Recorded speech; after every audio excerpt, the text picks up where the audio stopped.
Hey, Jarad, thanks for joining the Western Canadian Wheat Growers. I know CP Rail moves a lot of different commodities.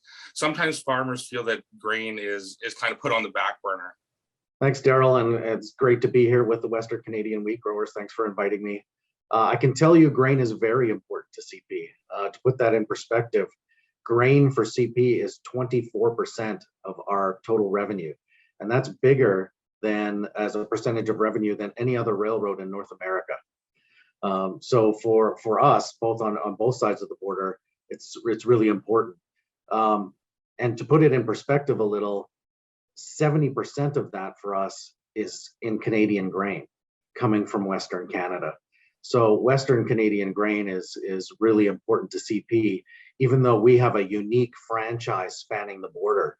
So we have access to wheat and canola in Canada, but also soybeans and corn south of the border, just in the northern plains.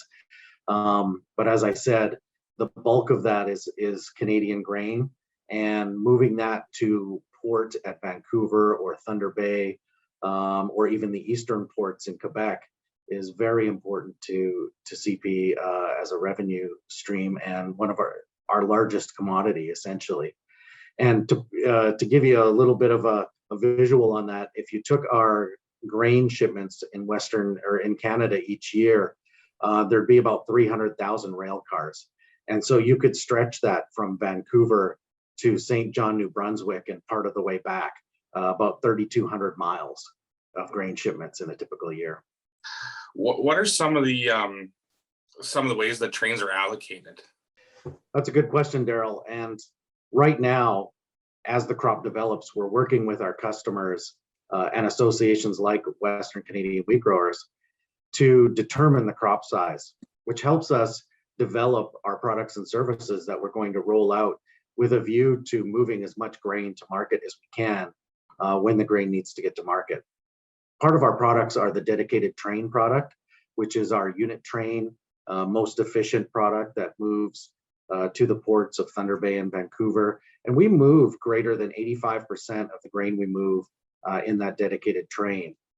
And within that is our 8,500 foot HEP train product. And I'll talk about that a little more as we go on. But that's our most efficient 8,500 foot train and we can move up to, with the new cars that we've purchased, the 5,400 foot cube hoppers, move up to 15,000 tons of train.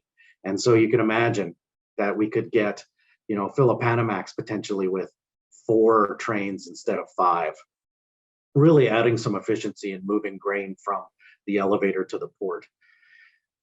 We also have, for less than train load customers, open distribution, carload distribution product. And this allows us to supply the needs of those who want to ship singles or 25s or anything less than a train. And I want to add that anybody can participate in the dedicated train program. Typically grain companies do, but we want to talk to any customers who want to participate in any of those programs. Yeah, the crop is really variable around Western Canada right now. And I'm sure you guys are going to have to use all the tools in your toolbox as well as forecasting to move the grain efficiently. We do. Yeah, good point, Daryl. We are continually in contact with the grain companies and associations like Western Canadian Wheat Growers to get a sense of how the crop is developing. And with this heat we're seeing in Western Canada, record heat, record temperature, all-time temperatures for Canada, it's concerning to us. And something on a week, almost daily, but certainly a weekly basis, that we are canvassing the grain companies, working with them to get any information we can get on the size of the crop, where the regionality of the crop, where is it going to develop, so that we can better allocate our products and services with our customers to move the maximum amount of grain that we can in the time it needs to be moved. Yeah, no, I think farmers feel that as soon as they drop off the grain at the grain elevator, it's no longer theirs. But the efficiency and the productivity of the railroad plays such a factor in the price that we get at the end of the day. So we're kind of, I wouldn't use the word foolish, but it's kind of stupid of us not to to build a relationship with the railroads. Well, that's a good point. And, it's something that we at CP are cognizant of. And through things we're doing for outreach, we're trying to reach out to the farm level and the association level, as well as the grain companies as much as we can. So, for instance, this year we had an industry roundtable in Manitoba. It was virtual, of course, due to the current pandemic situation. But we had a roundtable with political representation with the Ag Minister and Transport Minister of Manitoba. We also had industry representation from CAP. We also had grain company participation from Viterra. And we just talked about the grain industry and what our goals were and where we see gaps and where we want to drive efficiency. And we're doing that.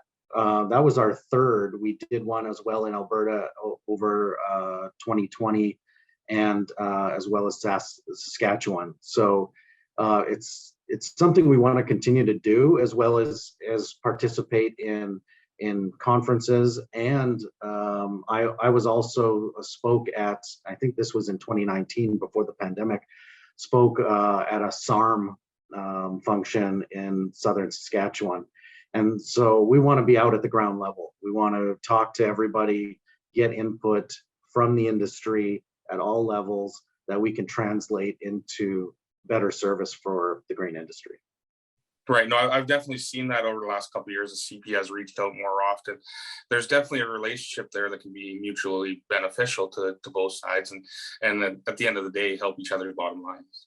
Ultimately, the Canadian farmer is our customer. However, we work with, obviously, the grain companies that the farmers work with. The farmers bring the grain to the elevators, and that's where we pick it up and bring it to port. So our direct contact customers are the Western Canadian grain companies, and ultimately our customers are the Canadian farmer and Canadians in general, the Canadian economy.